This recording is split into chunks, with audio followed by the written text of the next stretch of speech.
Parasti cilvēks atnāk ar, ja tāpat varētu teikt, ar šausmām, ar bailēm, ar milzīgu trauksmi par to, kad viņam ir šī diagnoze un sabiedrībā ir ļoti, es teiktu, tāda liela stigma attiecībā par onkoloģiskām saslimšanām. Tā kā cilvēks atnāk jau ar domu bieži vien, kad tātad, ja viņam ir onkoloģija, tad nākamais solis, ka viņš noteikti nomirs.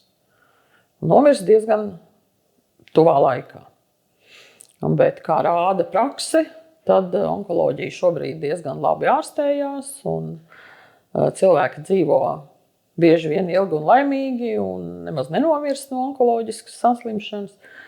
Bet tās bailes, galvenais ir bailes, un galvenais ir bailes, kā no kuram citam ir bailes nomirt, arī, un citam ir bailes no ciešanām, citam viss kopā, tā kā, šīs lietas noteikti ir tas, kas ir tas pirmais, tad, kad cilvēks uzzina šo diagnozi.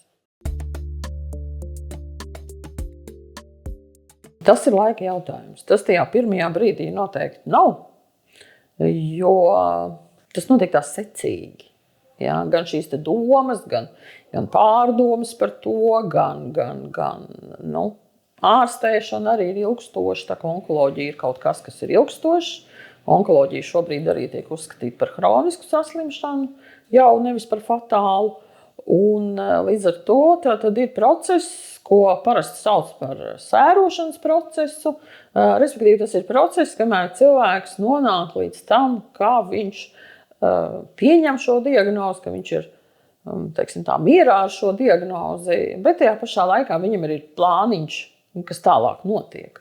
Un kamēr viņš atrodas šajā sērošanas stadijā, tad tur, protams, kā jau es teicu, tas ir process, tur var būt viss kaut kas, bet pēc pieredzes es varu teikt, ka tie cilvēki, kuri tiešām izsēro šo savu bēdu, šī gadījumā onkoloģisku saslimšanu, viņiem daudz labāk veicās ar ārstēšanu, un arī prognozes ir labākas nekā tiem, kuri paliek kaut kur šajā sēru procesā, iestrēgst sēru procesā, un pēc tam jau, skatoties tālāk, viņi nemaina neko savā dzīvē.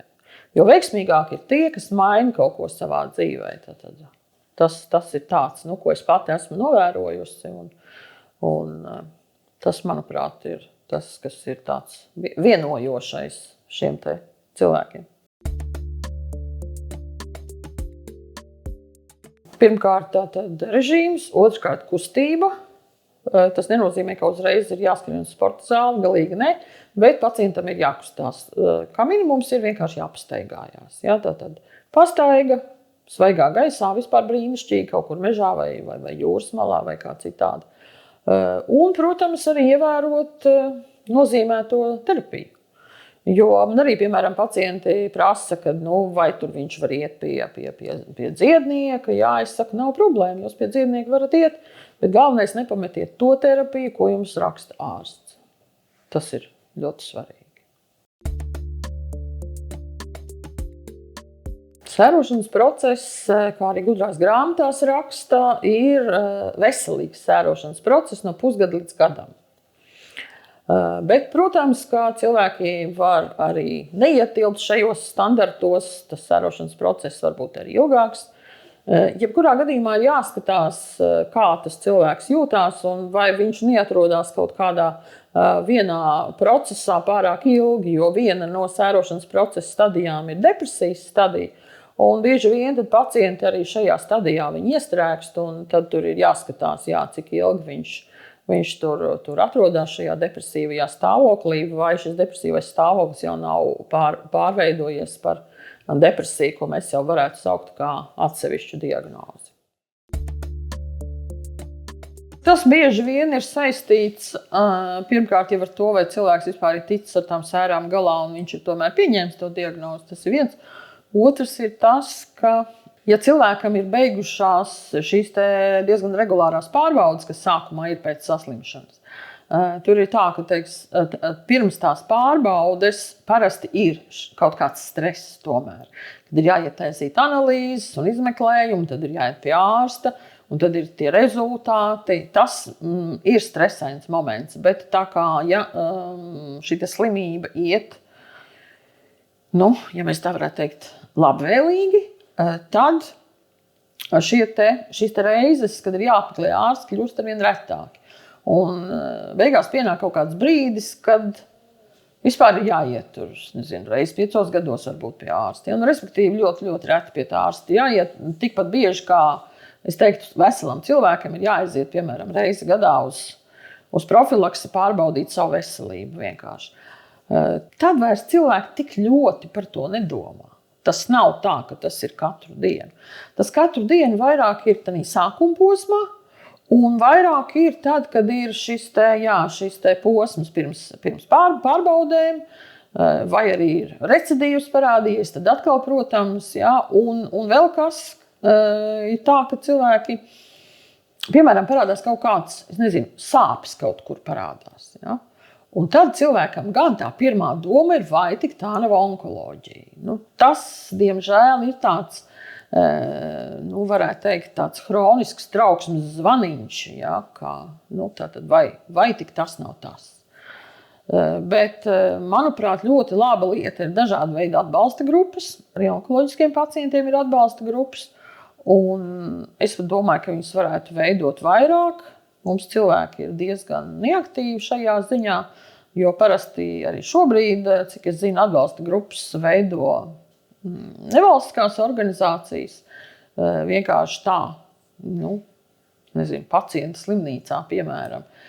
Viņi sapazīstās, protams, bet atbalsta grupas viņi īsti tā vieni paši neveido. Vienmēr ir drusciņ tā doma, ka ja kaut kur būs, tad es iešu. Tādu principu. Bet arī iegooglējot var atrast atbalsta grupas un katrā ziņā tas ir kaut kas tāds, kas ir pieejams. Onkoloģijas centrā ir psihoemocionāla atbalsta kabinets, kas strādā darba dienās, tur var iet. Dzīvības kokam ir programmas, spēka avots, kur var braukt uz nedēļu speciālu uz programmu. Tas viss ir pieejams internetā, tas viss ir valsts apmaksāts. Par to nav arī jāmaksā, bet arī, piemēram, kāpēc cilvēki nepiesakās bieži vien kaut kur piedalīties, ir bailes un kauns.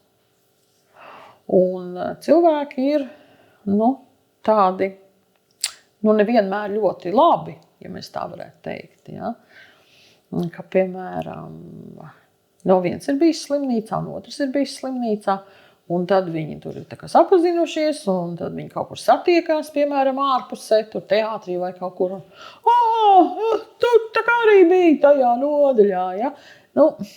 Cik tas ir tam otram varbūt patīkami, ja? Ka tā saka, varbūt, ka to var tā vai neizrādīt, vai pienākt klāt un teikt, man prieks tev redzēt, ka tev viss kārtībā, un tādā veidā. Tā kā. Un kauns par to, ka tā slimība ir, kad diemžēl, ka viņš ir tajā kategorijā, kas ir. Un runājot par psihoterapeitisku, psihiatrisku atbalstu, psiholoģisku atbalstu, cilvēki bieži vien baidās no tā, kad, ja jau viņš aizies pie šāda speciālista, tad tas nozīmē, ka viņam ir vēl viena stigmatizēta saslimšana, tā ir psihiatrija. Un tas ir šausmīgi. Jo būtībā ir divas absolūti stigmatizētas joprojām diagnožu grupas. Tā ir onkoloģija un tā ir psihiatrija. Un tad tātad tev jau ir depresija un tev ir onkoloģija, bet, ja mēs skatāmies pēc pētījumiem arī, pēc ārzemju pētījumiem, tad onkoloģija un depresija kopā ir ļoti bieži. Un tas nav nekas tāds, par ko būtu jākaunās.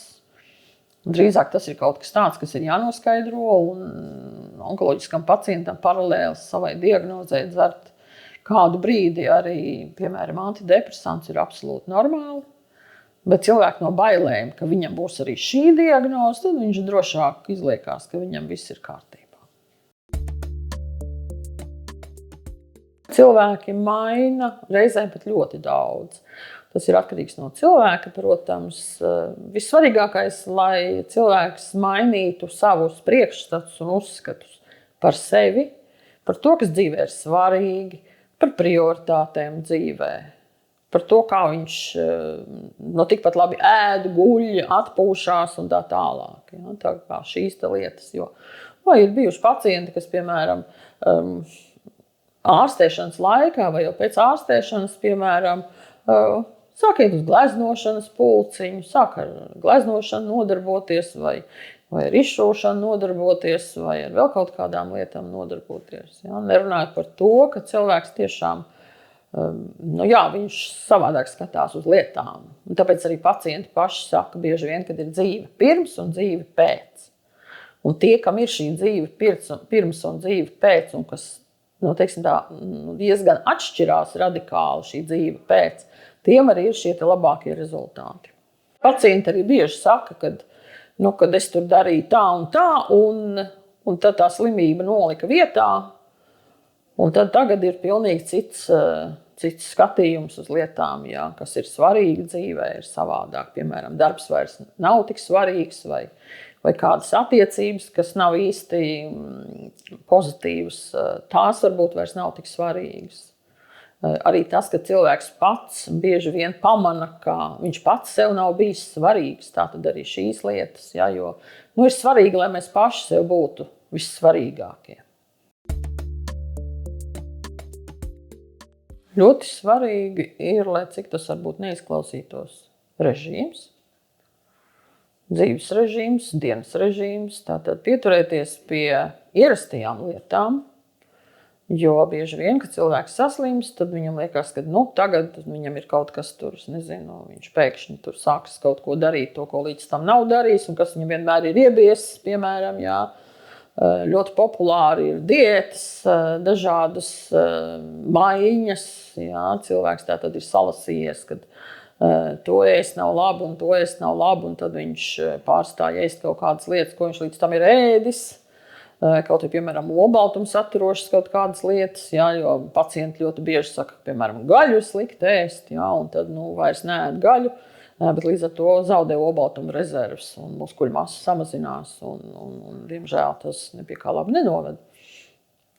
Pie tam, kas ir interesanti, kad šīm te domām, šiem te priekšstatiem, es teiktu, nav īstas korelācijas, piemēram, ar izglītību. Ka varētu teikt, ka cilvēki ar augstāko izglītību vai ļoti labu izglītību, ka viņi tā tad, risina kaut kā adekvātāk šo te situāciju. Nebūtu nē. Es tā neteiktu. Tas nav izglītības jautājums. Es pat teiktu, ka drīzāk cilvēki, kas ir ļoti izglītoti un kuriem ir arī vairāk naudas, viņi biežāk pat griežās pie alternatīvās medicīnas dažādām versijām, kas, diemžēl, nepie kā labu nenoved. Bet tas ir tāds interesants jautājums, kā katrs izvēlās. Ja? Jo, protams, tur ir paziņu loks, draugu loks, kolēģu loks, kā katrs kaut ko ir saklausījies un sapratis. Es savā darbā katrā ziņā vienmēr cenšos uzsvērt, ka onkoloģiska diagnoze tās nav beigas. Jo tā pirmā doma ir, kad tagad būs visam beigas, viss ir slikti un tā tālāk. Ja, tieši tā arī teikt, ja, kad onkoloģija ir hroniska slimība, kas patiesībā viņa arī šobrīd ir, nevis tā kā vecos laikos, kad medicīnas nebija, tad tā bija fatāla slimība. Un uzsvērt to, kad perspektīva ir, un kad par to var domāt, un uz to var, kā saka, arī centrēties. Ka tā tad ir jāārstējās un jādzīvo tā dzīve tālāk. Pirmkārt, jau es teiktu, ka droši vien tas pats priekšstats par to, ka tas ir kaut kas fatāls vienmēr. Otrs, reizēm cilvēki dara tā, ka tad, kad viņš saslims, tad viņam ir tas priekšstats, kad viņš tūlīt nomirs, un tad viņš arī, gandrīz vai tā, kad viņš neārstēsies, viņš ies mājās nomirt. Tas tā nenotiek. Ar onkoloģiju tas tā pilnīgi noteikti nenotiek. Tā kā izvēlēties šo te ārstēšanu jebkurā gadījumā. Ir, protams, atkal gan mīti, gan realitāte par to, ka ārstēšana ir grūta un nepatīkama. Jā, tas tā tiešām ir. Ķīmijterapija, kur var izkrist mati, uzacis, skropstas un tā tālāk, staru terapija, ķirurģija, tās visas ir vai nu uz laiku, vai ilgtermiņā kropļojošas lietas. Un, protams, ka cilvēki baidās no ciešanām, cilvēki baidās no sāpēm, un tāpēc arī bieži vien meklē kaut ko tādu, kur bez tā varētu iztikt. Un šeit alternatīvā medicīna bieži vien iesaistās ar to, ka tad būs brīnums un varēs izārstēties bez tradicionālās terapijas. Bet, diemžēl, mēs arī redzam, kad cilvēki, kas ir izvēlējušies, piemēram, ir alternatīvas, tad viņi tāpat nonāk beigās stacionārā, tikai parasti jau uzreiz paliatīvi aprūpē viņi nonāk. Stereotipi ir tagad mazāk, kaut kā pēdējos gados ir mazāk, bet pavisam nesen atpakaļ bija, piemēram, jautājumi, vai bērnu var atvest uz nodaļu, vai viņš nedabūs vēzi. Tātad, varētu domāt tādā vīrusu ceļā, vai, piemēram, jautājumi par to, vai tuvinieks atrodas starterapijas nodaļā, vai tātad atkal var nākt pie viņa, vai viņš nav radioaktīvs. Jā, ir situācijas, protams, kaut kādas pie kaut kādiem izmeklējumiem mēdz būt tā, ka tā radioaktivitāte kaut kāda ir, bet to vienmēr ārsti pasaka, tas ļoti ātri pāriet un tas vienmēr tiek atrunāts. Tātad, tādas lietas, vienkārši nezināšanas lietas, jo cilvēkiem ir kaut kāds priekšstats, ka tātad, ar onkoloģiju var saslimt tāpat kā ar iesnām vai kaut kā tam līdzīgi. Arī tādas lietas ir. Un, protams, tas, kad viss slikti beidzās, jo arī, kad mēs paskatāmies interneta ziņu portālos, tad parasti ir stāsti par to, kad iet slikti, kad vāc naudiņu un tā tālāk. Reti, kad mēs redzam to atgriezenisko saiti, kad tas pacients ir izveseļojies, piemēram, un kad viss ir labi un viss ir kārtībā. Tā kā arī tas rada tādu priekšstatu, ka tas tomēr ir kaut kas tāds ļauns, un tāpēc arī vēzi bieži vien lieto arī kā sinonīmu vienkārši kaut kam sliktam. Ne tikai saistībā ar slimību un medicīnu. Šobrīd es teiktu, ka ārstēšana ir diezgan labā līmenī mums. Protams, ka varbūt mums nav visi tie medikamenti, piemēram, kurus it kā vajadzētu, kas ir ārzemēs, bet es uzskatu, ka mums ārstēšana ir tiešām laba un vienkārši pacientiem nevajadzētu varbūt tik ļoti baidīties un vairāk uzticēties mediķiem. Bet, informācija ir tāda, kāda ir, un nevienmēr ir tie labie piemēri mums apkārt, un tāpēc cilvēki bieži vien arī baidās ārstēties. Un ir tā doma, kā es jau teicu, ka, ja ir onkoloģija, tad viņš tūlīt nomirs. Bet, ja mēs runājam, piemēram, par pirmajām stadijām, kaut vai sievietēm krūts audzēja, tātad onkoloģija, tur 1., 2. stadija parasti tiek ārstēts ļoti labi, ar ļoti labiem rezultātiem. Pār par 90% ir izveseļošanās. Un par to nebūtu tā kā tik ļoti jāstraucās. Tāpat arī vīriešiem prostatas vēzis, tas arī tas ir viens no biežākajiem audzējiem vīriešiem, bet pašā laikā ar šo slimību var dzīvot gadiem un gadiem. Tā kā tas galīgi nav tā, ka cilvēks tiešām uzreiz aizies mūžībā, tikko viņš ir saslims. Tas ir ļoti individuāli. Citam varbūt viņi ir tiešām vajadzīgi, citam varbūt viņi tiešām nav vajadzīgi šī profesionālā palīdzība. Bet es teiktu tā, ka ja ir kādas nedēļas, 3, 4 ir tāda, pat 2 nedēļas varbūt ir tāda tiešām nelabsajūta, ka cilvēks ir pārlieku emocionāls, ka viņš nemitīgi raud vai viņam nemitīgi tur ir kaut kādas emocijas, ar ko viņš nevar tikt galā. Tad droši vien, kad ir jādodās pie speciālista tomēr. Problēma drīzāk, es domāju, varētu rasties tad, kad, piemēram, cilvēkiem pateikta diagnoze, bet viņš to nav pagaidām pateicis mājās. Un tuvinieks redz, ka tas cilvēks mainās, kad viņš kaut ko dara savādāk, kad viņš uzvedās savādāk, kad viņš kļūst nervozāks, kad viņš kļūst aizkaitinātāks, ātrāk un tā tālāk, bet viņš nesaprot sākumā, kāpēc. Jo arī pēc šā brīža likumdošanas, pēc pacienta tiesību likuma, ja mēs arī skatāmies, tad pirmais un būtībā vienīgais cilvēks, kuram ir jāpasaka diagnoze, tas ir pacients, un tad pacients tālāk skatās, vai viņš tad kādam saka, nesaka, cik liels ir tas cilvēku loks, kam viņš saka šo diagnozi. Un, man, diemžēl, bieži nākas saskarties cilvēkiem, kuri, viņi varbūt labākajā gadījumā ir pateikuši otrai pusei savai, kad ir šī onkoloģija, un tad notiek ilgstoša slēpšana no tuviniekiem, no radiniekiem, no bērniem, no mammām, no tēviem, ar domu, kad, kā tad tas tuvinieks to uztvers, un kad viņš sabruks, nezinu, kas ar viņu notiks, bet tās ir vienkārši fantāzijas. Jo tas tuvinieks, viņš jau redz, ka ar to cilvēku kaut kas nav tā, kā bija agrāk.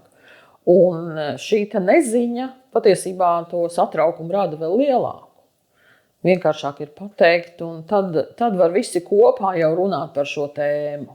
Nevis tā, ka viens kaut ko slēpj, otrs kaut ko grib pajautāt, bet nejautā, un beigās nekādas normālas komunikācijas nav starp tuviniekiem.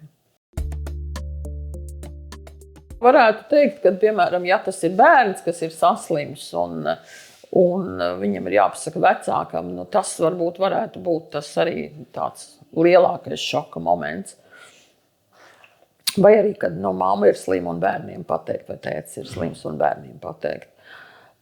Bet tā arī pateikt, kad cilvēks ir bijis pie ārsta, kad ir veikti izmeklējumi, un ka tur, diemžēl, ir atrasts tas un tas un tas. Bet, protams, kad atrast tam tādu laiku, kad nevis stāvot kaut kur, es nezinu, autostāvvietā pie lielveikala, bet mājās pie galda, to pateikt un izrunāt. Jo vislielāko trauksmi rada nezināšana. Un tas, ka cilvēks zina, tas pilnīgi noteikti viņam šo satraukumu mazina. Tas ir maldīgs priekšstats, ka cilvēki domā, kad ja viņš slēps, tad tās sajūtas tam otram cilvēkam būs labākas. Viņš satrauksies tāpat, bet viņš tikai nezina, par ko viņš satraucās. Bieži vien pacienti negriežās pie psihoterapeitiem, psihologiem, psihiatriem baiļu dēļ par to, ka viņiem būs vēl viena diagnoze, un tā būs psihiatrijas diagnoze. Jo, diemžēl, bet ir divas diagnožu grupas, kas ir stigmatizētas, un tā ir onkoloģija un tā ir psihiatrija.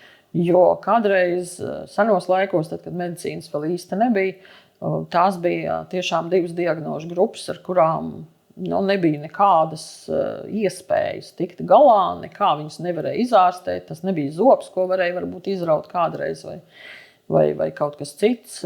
Tātad tas no seniem laikiem ir kaut kas, kas ir neārstējams, kas ir fatāls, kas ir briesmīgs, kas rada ciešanas. Kā mēs saprotam, psihiatrijā psihiskas un onkoloģijā gan psihiskas, gan fiziskas. Tā kā vēl no seniem laikiem tas nāk līdzi, bet šobrīd jau ir tomēr labāk, es teiktu, gan ar psihiatriskām diagnozēm, gan arī ar onkoloģiskām diagnozēm. Jo mēs vairāk savu galvu pieslēdzam šim ārstēšanas procesam, jo vairāk mūsu galva strādā kopā ar mums pret šo saslimšanu, jo ir lielākas iespējas kļūt veselam. Tie, kas saslimst, tie bieži vien runā par to, ka ir divas galējības. Bieži vien tuvinieku, draugu attiecībās ar saslimušo cilvēku.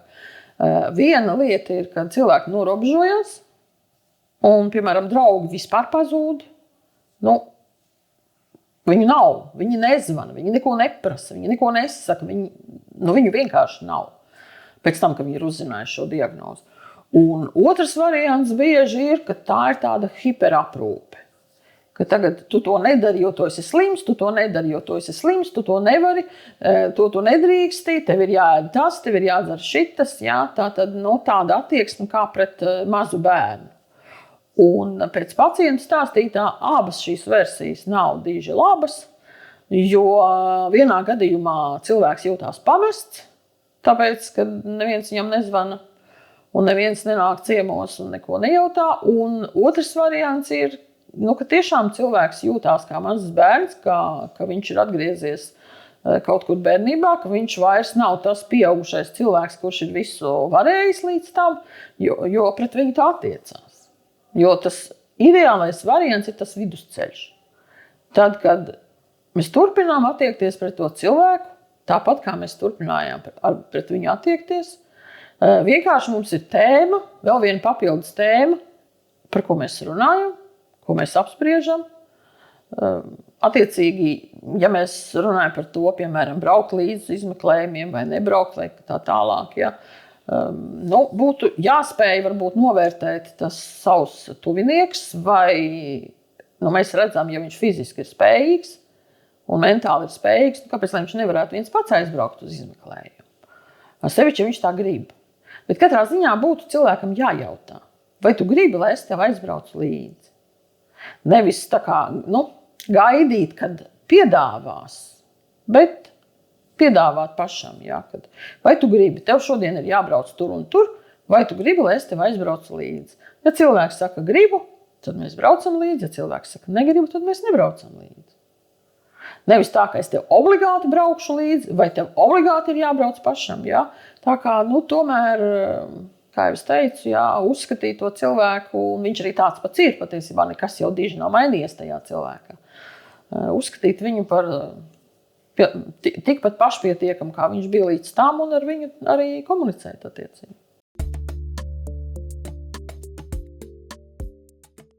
Man nāk uzreiz piemērs prātā. Sieviete ar krūtsvēzi saslimst gadus 16, 17 atpakaļ. Nonāk slimnīcā, ārstēšana, viss kā ir vajadzīgs. Un viņa maina pat darba profilu. Ja viņas izglītībā, viņas darbs ir saistīts ar mentālu darbu, tad pēc tam viņa aiziet uz fizisku darbu. Tā nav grāvju rakšana, jā, bet viņa dara fizisku darbu, ar to viņa pelna, un ar to viņa ir ļoti mierā, un viņa ir priecīga par to. Tā kā arī tādi piemēri ir. Vai arī cilvēki, piemēram, samazina darba slodzi, vai cilvēks atrod kaut kādus hobijus, jaunus, kas viņam ļoti palīdz dzīvē. Tā kā, iespējas ir ļoti daudz un dažādas. Bet galvenais, lai cilvēks iziet cauri šai sērošanai un lai viņš tiek līdz tam, kad viņš ir tātad pieņēmis šo diagnozi un kad viņš ir ar mieru mainīties. Man vēl viens piemērs, jā, tātad arī vīrietis saslimst ar prostatas vēzi. Attiecīgi tur ir ārstēšana un tā tālāk, bet jau ir pagājuši, man liekas, 8 vai 9 gadi. Tā ārstēšana ir gājusi dažādi, tur ir bijuši arī recidīvi daži, bet terapija joprojām turpinās, viņš ir aktīvs, viņš iet uz fiziskām nodarbībām vairākas reizes nedēļā, viņš aktīvi piedalās sabiedriskā dzīvē. Ja? Tā kā cilvēki ir ļoti, ļoti, ļoti dažādi, teiksim tā, pēc šīs pieņemšanas, ja ļoti, ļoti maina savu dzīvi. Viņi sāk darīt pat lietas, kuras viņi līdz tam nedarīja vispār. Tā bija ierasts dzīvot tā. Un tad ir šis stresors, un tad ir tā iespēja vai kaut ko mainīt vai nemainīt. Un tie, kas maina, tie parasti vinnē un izvāk to lielo lozi.